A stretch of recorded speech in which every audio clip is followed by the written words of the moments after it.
Here's a normal brain without ADHD. Here is one with it. Notice the smaller prefrontal cortex and cerebellum. These can lead to a lack of focus and irritability, hallmark symptoms of attention deficit hyperactive disorder.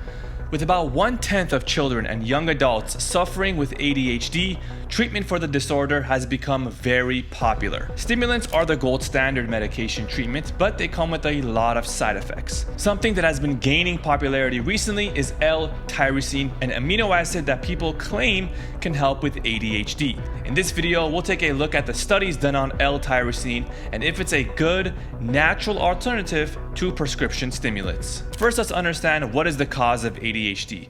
Genetics play a big role in developing ADHD, but environmental factors are a part as well. The neurotransmitters, dopamine, norepinephrine, and epinephrine play a huge role as well. From this figure, we can see that there are 3 different ways that a neurotransmitter may fail to do its job. 1. The sending neuron may not release enough neurotransmitters. 2. The receiving neuron may have trouble catching the neurotransmitters. 3. The sending neurons may suck the neurotransmitters back up too quickly before the receiving neuron can catch them. The brain also just may take longer to develop for those with ADHD. ADHD is prevalent in about 10% of children and young adults and is characterized by difficulties with attention and/or hyperactivity and impulsivity. Inattentive symptoms include careless mistakes, not listening, being easily distracted, and hyperactive or impulsive symptoms may include fidgeting or getting up often, things of that nature. Having both inattentive and hyperactive symptoms is very common. Like I said earlier, stimulants like Adderall and Ritalin are the most commonly prescribed medications used for the treatment of ADHD, but L-Tyrosine is becoming increasingly more popular. L-Tyrosine is a non-essential amino acid and can be found in foods like cheese and dairy, turkey, beans, eggs, chicken, and peanuts. It's a precursor to dopamine.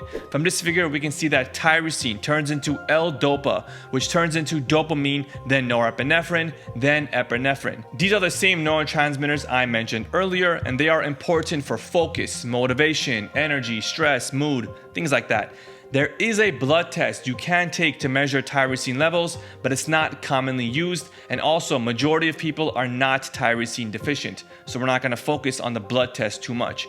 The reasons people like to use tyrosine is to try and boost cognition and alertness under stress and improve mood, but let's look at some studies to see if that is actually the case. This study found that 8 out of 12 participants initially had improved attention deficit disorder over 2 weeks, but after 6 weeks developed tolerance to the treatment and their improvement stalled.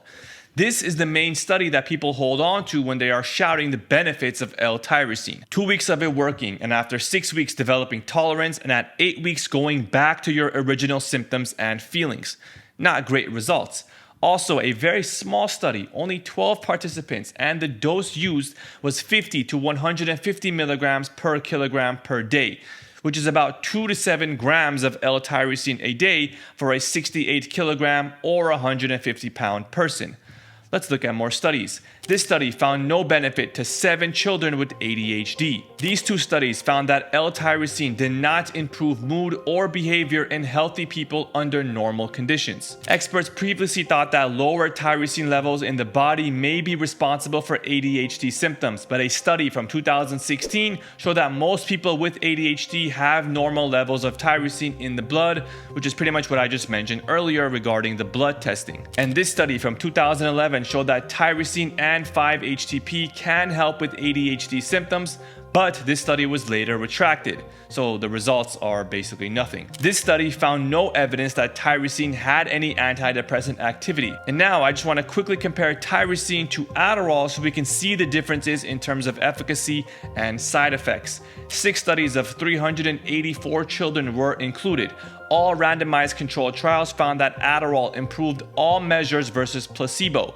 Looking at this graph, we can see that ADHD rating scale was significantly lower for the group taking Adderall than the group taking placebo. Also, from this table, we can see better scores all across the way for those taking Adderall. However, those benefits don't come without risk.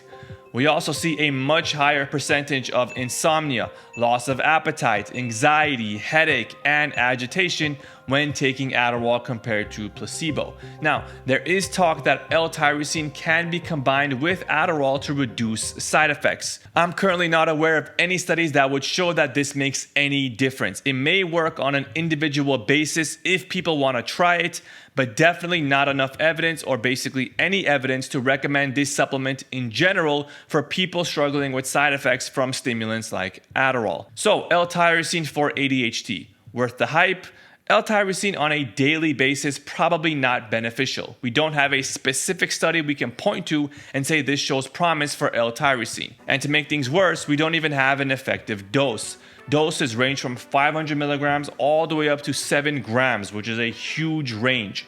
We saw from the studies that it won't help with ADHD symptoms and it won't help reduce Adderall side effects. It can possibly help for an immediate effect, like taking it right before an exam when under stress, which is kind of what we saw from the longer study, that the effects died out and people became tolerant after a few weeks. So short-term use may be useful, but no conclusive data here. At this time, I would not be taking L-Tyrosine until better data has come out. Thanks for watching.